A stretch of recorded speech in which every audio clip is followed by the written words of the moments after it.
Hey guys, it's Canadian Kyle here, and welcome to the Wealth Holders Podcast. Now, this is not the full interview. For the full interview, link below, thewealthholderspodcast.ca, where it includes the full interview, including the Vault segment, which is my favorite segment.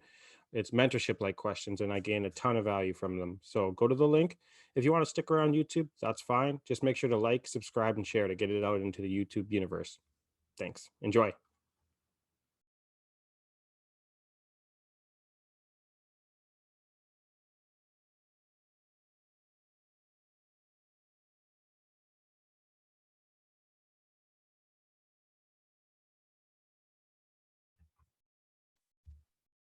Hey guys, it's Canadian Kyle here at the Wealth Holders Podcast, and today I'm joined with Kelly Malcolm. He's the VP of Exploration at Amex Exploration.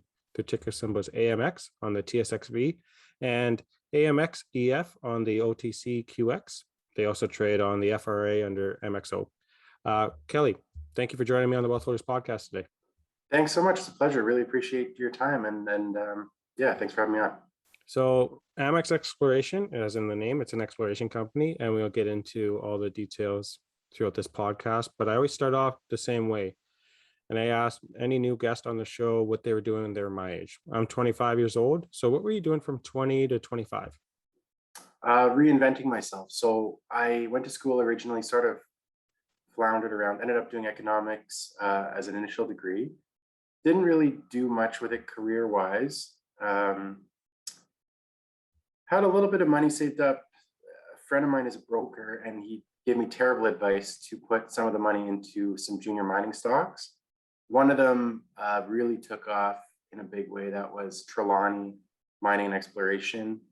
So I made quite a bit of money on that, not relative money, I guess, but was very, very excited with the prospects of the mining industry. Ended up going to PDAC, which I'm not sure if you've been, but it's one of the bigger mining conferences in the world, and just jumped into it. So I started school for a second degree around 24 or so, and have been loving it and working in the industry ever since. And it's been rewarding.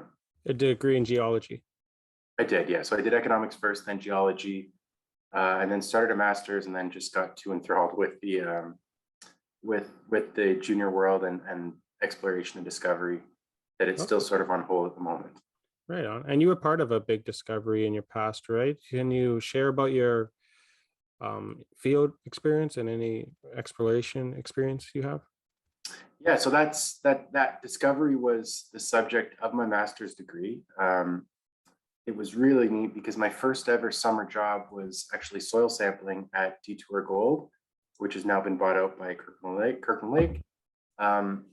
I was out there soil sampling, and then fortuitously, several years later, I got to do a master's on the discovery that was made eventually as we kept working that project. And that was called the 58 North Gold Zone. It's just under 1 million ounces at 5, 6, 7 grams per ton gold. But that's what actually kept me away from school, because it was so fun being involved in growing a project from, I guess, really early stage sampling, mapping, prospect generation, through to drilling, through to definition, and then through to resource definition, which was really what I love doing. It's what we're doing right now at AMX as well. We made the discovery, working on defining it, and then we'll get the resource out in the next year, in the next 6 months or so. Perfect. Yeah, that's very exciting. Before we get into that, I also want to know, I'm grateful you're sitting next to me or in front of me today, VP of Exploration, but why don't you go ahead and tell me about the COO and the CEO of Amex Exploration? What experience do they have? Have they accomplished or found any successes in their career? Yeah, absolutely. So I'll talk about 3 members of the management team. So Victor Cantor is the president and CEO. Victor started his career as a stockbroker, portfolio manager, I guess financial advisor, built up quite a successful book of clients, and decided to venture into the sort of private side of things and raising capital, structuring companies, putting deals together, and building up companies. He was the property vendor to Nemaska Lithium, which became at one point greater than $1 billion company based on that asset, and worked with them for a number of years. And really it's just made a lot of his network, quite a lot of capital through early investments in these early type projects, and then advancing them through to later stages. Our executive chairman is Jacques Trottier. Jacques has had, I think he's got three mines under his belt. The most recent one was the Shawindo gold mine, which is located in Peru.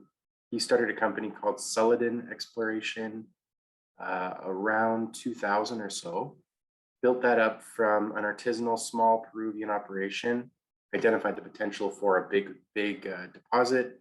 That eventually became a 3 million ounce gold deposit. It's currently being mined by Pan American Silver at the moment. And that was sold in about 2014 for over $600 million Canadian. And the neat thing about that one was Jacques had bought that project out of pocket for $10,000 when he first started the company. So pretty neat to see that development. Pierre Carrier is our COO. Pierre he's a geologist actually by education, never really worked as one, ended up working just more in finance, and he built one TSX and one TSX venture listed company through his career, and he was president of both of them, I believe. So we've got a pretty unique and well-rounded group of people here that have got a really varied skill set. Yeah, and you guys are all putting your emphasis on, well, you guys have 3 properties, but your flagship asset is the Perron Property, right? That's correct. Before we get into the drill results, why don't you go ahead and talk about the history of this location, the size of this package, because it's a large package, but you're really focusing on one wedge, That's correct. right? So go ahead and talk about the location there. Sure. So it's a really storied property, which doesn't happen all that often in the junior explorer game.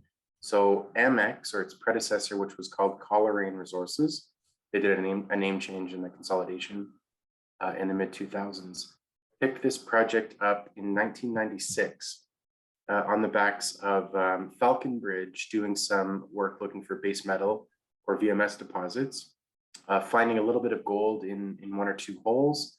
And Jacques, who at the time was on the board of the company, saw the potential for a big system.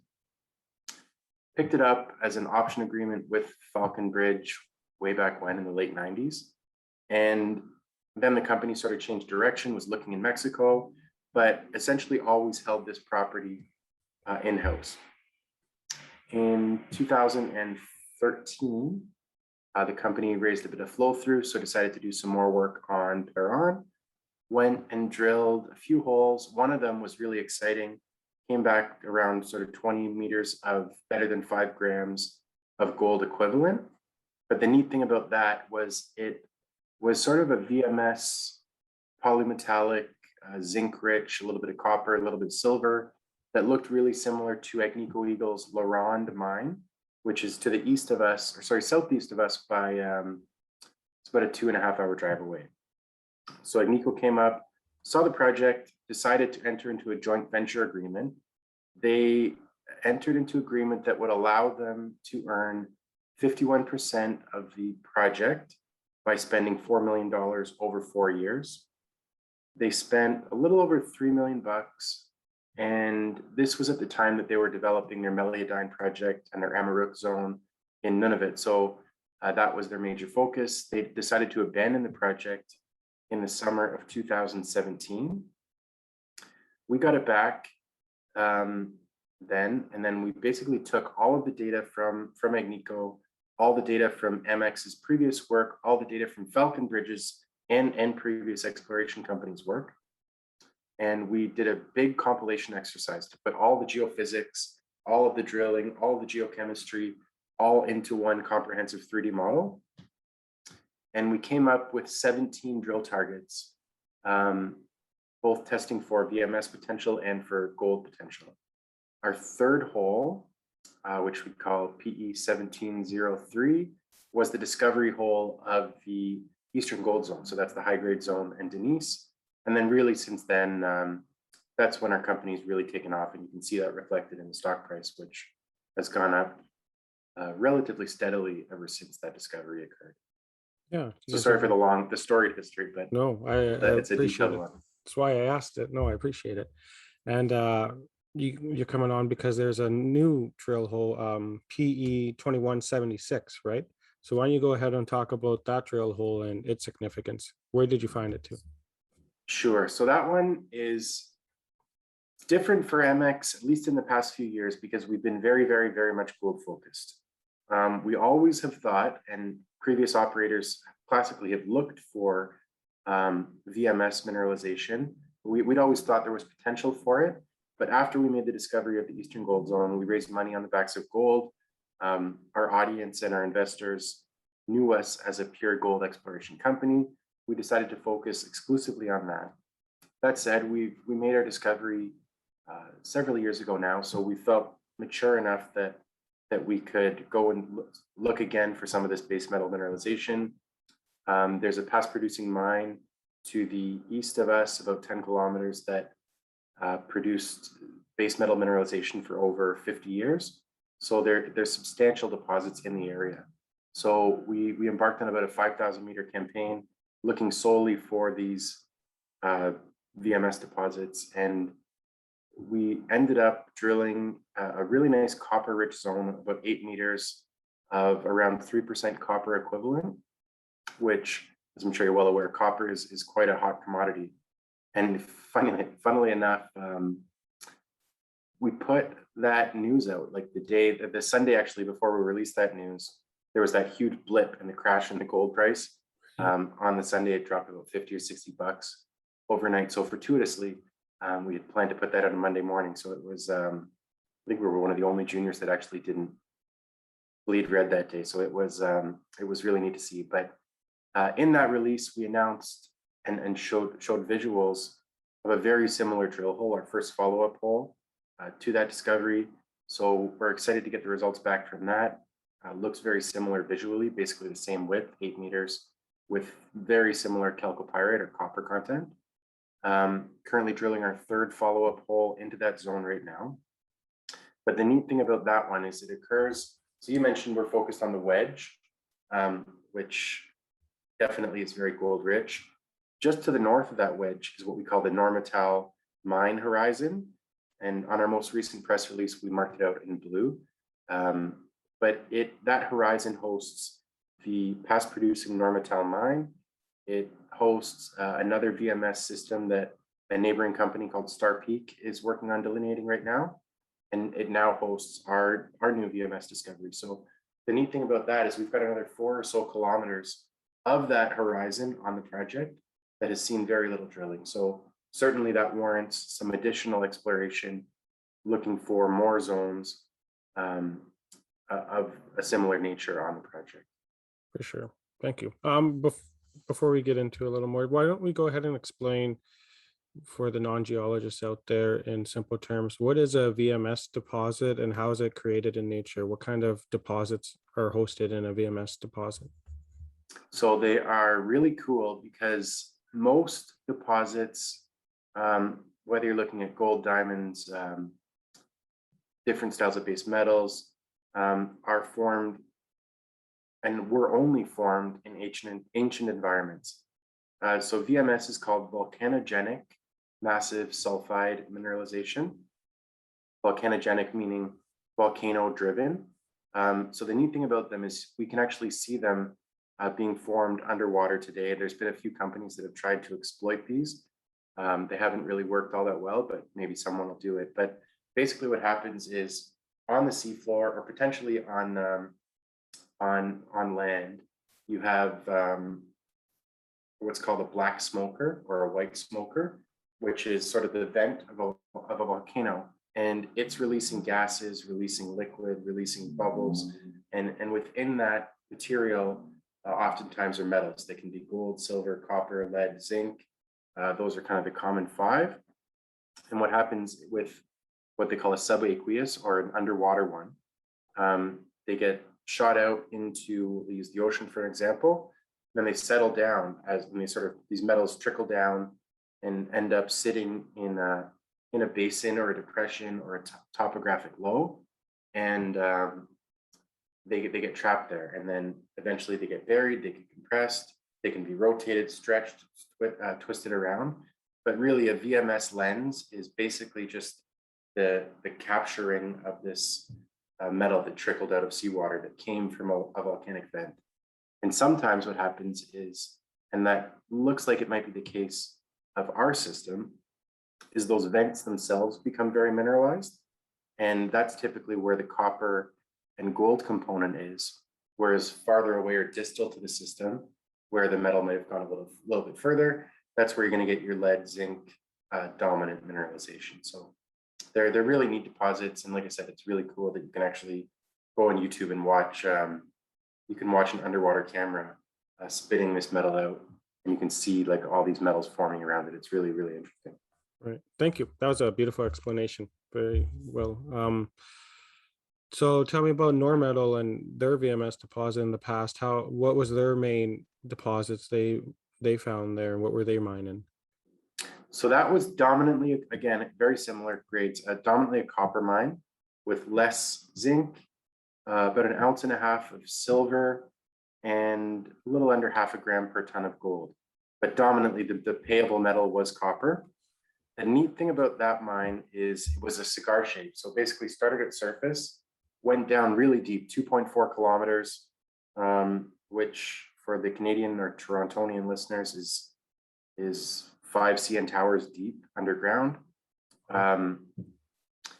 But the really exciting thing about it, and that's one of the things that as we were working on our gold discoveries, we were very hopeful for, and thankfully we've proven up, is that there's very little movement. So oftentimes when you get a mine or a big deposit forming, especially one that's that extensive, you get a lot of shifting and movement and faulting and displacement of ore, whereas this was a very, very simple pipe-like body that had a really, really significant depth component to it.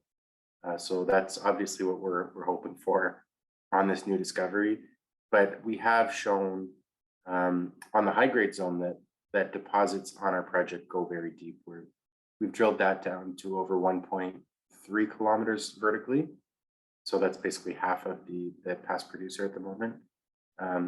So we're hopeful that we can do it over on the VMS system as well. Very exciting. So how many drill rigs do you have going right now at the Perron property? And There's 10 on site right now. I think there 2 were under maintenance. There were 8 drills running right now at the moment. Dominantly focused on the gold mineralization. One of the drills is focused on this VMS mineralization, but everything else is basically working to define our maiden resource on the gold side of things. Thank you. And is the drill program, is plans changing now with this VMS drill hole? Are you going to put more rigs there, or are you just going to keep one? So basically what we were doing before was we had most of our focus on the gold, and then we had one doing regional exploration. But we think this one's significant enough now that we would like to at least leave a drill on it to do 5 or 6 holes. In the event, and fingers crossed, that we start to define a significant body, we will bring another 2 or so drills onto that, because it doesn't take very many tons to build, it doesn't take very much volume to build a lot of tons in a VMS system, because it's much denser than the typical gold deposit. So in the same volume of rock, you can almost get double the density and double the amount of tonnage, which is really kind of the driver of economics in these systems. Thank you. So let's talk about the gold now. You have the high grade zone, right? And you released some news. Best drill result to date, when was that? In June? 79.22 grams over 6.15 meters. It was a pretty darn good hole, yes. Yeah, 929.24 grams over 0.5 meters. So can you give us some context to this? How does this stack up to other drill holes in the region? Or give us some context about this. Sure. So it stacks up very favorably to the holes that we've been drilling in the high grade zone. It's a pretty unique system, because even in high grade gold mines, you get pods of a very high grade mineralization, followed by lower grade material, higher grade material. With the high grade zone, it's really unique that the vertical continuity or the grade profile from surface down to over a kilometer, you can pretty well, within the core of that system, pretty well always expect that you're going to get an individual assay better than call it 20 grams per ton. It's really, really rich and really consistent in its richness. So that 924 grams over 0.5 obviously is pretty spectacular, but we have many, many assays over 100 grams per ton within the system. So compared to other deposits, even on our project, it's significantly higher grade. Our Denise zone, significantly lower grade than that, but much larger volume. Grey Cat zone, much lower grade than that, but again, larger volume. Gratienne, we get a little bit of high grade material, but the high grade zone certainly stands alone. Looking at it in context of other Abitibi region gold projects, it certainly ranks up there as one that delivers on a consistent basis some of the higher grades. Like you look at projects like West Dome's Kiena deposit, that's a very, very high grade gold mine at the moment. And that shows very good consistency and continuity of gold mineralization. But classically, people produced sort of 5 to 10 gram material in the Abitibi over the years. And that number is actually decreasing with this rise in gold price, because you can now produce much lower grade material like a Detour Lake or a Canadian Malartic and still make a lot of money. So the high grade Abitibi deposits, they're not as common as they used to be. And you have, like you said, the Denise zone, Grey Cap, but the Denise zone, you just came out with some new drill results in July, right? So were you happy with those findings there? Yeah, that press release was interesting because there's a big backlog in assays, and I'm sure everyone you've spoken to sort of talked about this, but big backlog in assays right now owing to what was COVID, and that sort of started the big backlog. And now it's just this huge boom in exploration activity, which I think is amazing. Over the past year or so, I think the labs are just swamped beyond. So what was neat about that last release is one of those holes we drilled in the Denise zone in the wintertime. And we only got it back, I guess, a few weeks ago now, or I guess 6 weeks ago. Wow, long time. And a very, very long time, like a horrendously long time. But that's obvious. We focus more on the high grade zone, so we prioritize those drill holes often. But that one was really interesting because it dramatically expanded the size and the footprint of Denise by about 150 meters along strike. And unfortunately, it's in a sort of swampy area, so we don't like to disturb those areas at all during the summer. So we wait until the winter to drill them. So it's really neat because it shows significant expansion potential right at surface. So as soon as the ground freezes up, we'll be back in there and drilling to continue expanding upon that extension. Okay, interesting. And you said at the beginning of this podcast, like this property has been within this company for quite some time, and you've been drilling holes. You guys have a lot of drill rigs. You've been doing a lot of holes. Have you not developed a clear enough picture yet? Like what's going on here? Getting there. So it's a funny question. So we're explorers at heart. So we've had a lot of fun doing the regional program. We've hit some really nice holes over the past sort of year. Actually, I think all those releases came out within 2021. We announced 2 new high-grade gold discoveries, new VMS discovery. But I think we're at the point where now we're like, okay, let's get the resource out, put that as our base case, and then build upon that through further exploration. We have a number of modelers, resource modelers doing sort of pre-resource work. So looking at our data, coming to site, looking at the geology, looking at structures, guiding us to produce the most robust resource possible. So in order to do that, they've recommended a number of holes that we have to drill, areas that we should be tightening up on, focusing in on, validating, confirming. And we could just pull the trigger and jump on one today, but we think that our investors deserve the best. We're all big shareholders in the company, and yeah, we'd like to get the best resource out possible. So we're basically taking their advice. Should be about 6 months from now that we can come out with our maiden resource. focus will be on the high grade zone, Denise, Grey Cat, and potentially Gretienne. And these new zones would sort of be the blue sky on top of that base case. Perfect. Thank you. And you alluded to it too.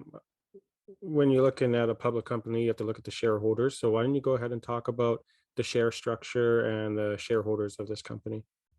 Sure. So there today are about 88 million shares, common shares outstanding, fully diluted. I think it's about 96 or so million. Market cap today of around $220 million. We've got over $15 million cash in the bank. Biggest shareholder is Eric Sprott. He got involved right after, I think it was our fourth discovery hole, or our fourth hole post discovery into the high grade zone. Basically, we met him, showed him some of the core, and he's like, okay, I'm in. And he's played now in 4 financing subsequent to that to maintain his position. He's about 16% of the overall outstanding shares. Second biggest shareholder is probably Victor Cantori. He's got about 6 to 8% of the company. I'm not sure the exact numbers. Third would be a fund out of Luxembourg-based fund. Got a number of different institutions that are large shareholders here as well. Management has all bought and played in most of the financings. My mother played in this. So we're big believers in it, and we're very much aligned with shareholders on this project. We're not in it for 10 years of salary and a nice steady paycheck. We're in it for a win, and we'd like to see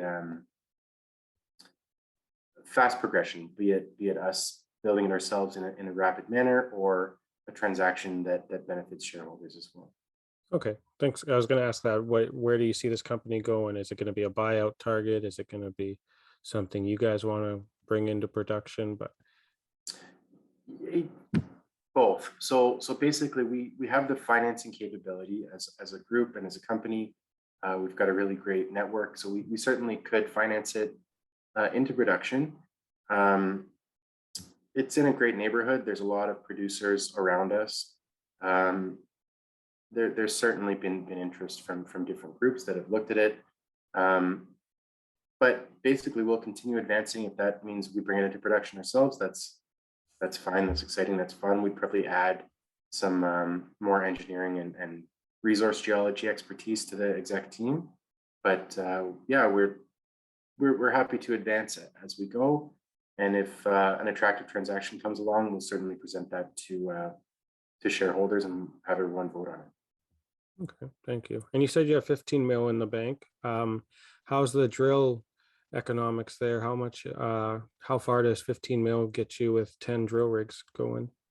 Pretty darn far. So we go through about anywhere between 1.6 and 1.9 million dollars monthly, depending on how deep, how shallow the holes are. But we've got a long run rate. There's another $7 or so million worth of warrants that may come in towards the end of this year as well, which would certainly shore up the treasury in a big way there. And we've got really supportive shareholders, but we're in a strong position. We're fully funded to complete our full resource estimate, continue drilling well into 2022. Perfect. Thank you. You've touched, we went in a lot of depth on the Perron property. So thank you and your company. Do you want to touch on the other 2 properties at all? Is that of any interest to you guys right now? Not really. We did, so we've held them for quite some time. The last time we really did a work program on either of them was 2017. We had a little bit of gold, especially on our Cameron project.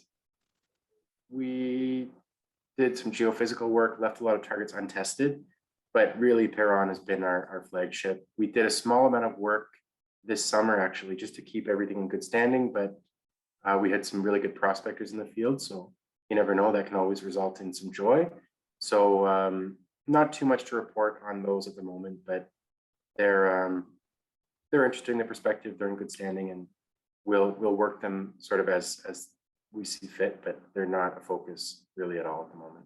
Right. Yeah, makes sense. The location of Perron is just why bother spending shareholders' money at the other two. Mhm. So well, this has been great, Kelly. I appreciate it. I appreciate you coming on and telling the story. I always like having I always like doing a recurrent segment on the show. It's called The Vault. And in The Vault, I look for mentorship advice from each of my guests because you can pull mentorship from everyone. So in The Vault, it's just three questions.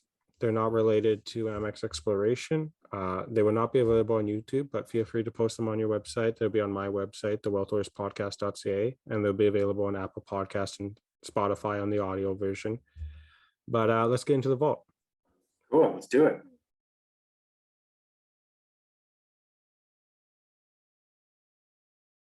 So I guess find your passion, and if it's not what you started with, circle back and start over. It's never too late. Yeah, time. It's the best asset when you're young. It's great. Mhm. Thank you. I appreciate it, Kelly. This was a great conversation, but I do like letting my guests close off the interview. So here's your Sure. chance to say whatever you like to the listeners out there, either about Amex or whatever you like. Just please close this off. Sure. So thanks again, Kyle. Awesome interview, fun, different from the norm, which is always a good thing. AMX is a high grade exploration company. We've made a number of high grade gold discoveries, now high grade copper, working towards a resource, big property, lots of potential. So keep your eyes out for some news on the regional front, gold front, copper front, and watch for that resource in about 6 months. Perfect. Thank you. And we can reach you at Amex. What's the site again? AMXExploration.com, and I'm at kelly.malcolm@amxexploration.com. Perfect. Thank you so much. Appreciate your time. Thanks, Kyle. Appreciate it.